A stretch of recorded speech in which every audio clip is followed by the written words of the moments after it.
আমি বহু বছর যাবৎ প্রবাসে আছি। থাকতে বাধ্য হয়েছি আমি বিভিন্ন কারণে। সেই প্রসঙ্গে আমি গেলাম না বিস্তারিত আলোচনায়। দেখুন, আমাদের আমাদের দলের বহু মানুষ বিভিন্নভাবে বিগত ১৭ বছর তো অবশ্যই, গত বছর জুলাই মাসে তো অবশ্যই এবং তারও আগে বিভিন্ন সময়ে মানুষের অধিকার প্রতিষ্ঠা করার জন্য, সেটি ভোটের হোক, রাজনৈতিক হোক, সাধারণ মানুষের অর্থনৈতিক স্বাধীনতার ক্ষেত্রেই হোক, বহু আন্দোলন হয়েছে দেশে, বহু সংগ্রাম হয়েছে, বহু নির্যাতন হয়েছে, বহু মানুষ শহীদ হয়েছে। আসুন আমরা সকলে মিলে, অনেক হয়েছে, ইনাফ, বহু মানুষ নির্যাতিত হয়েছে, বহু মানুষ হত্যা হয়েছে, শহীদ হয়েছে, ইনাফ।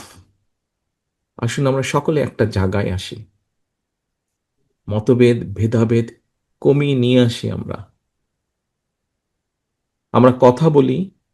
বিভিন্ন রাজনৈতিক দল আছে, তাদের বিভিন্ন আদর্শ থাকতেই পারে, সেটাই থাকাটা স্বাভাবিক।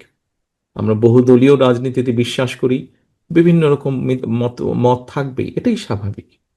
পৃথিবীতে সব গণতান্ত্রিক দেশেই এটা আছে। বাট আসুন আমরা সেই ঝগড়া ফ্যাসাদ থেকে কিছুটা হলেও দূরে সরে আসি।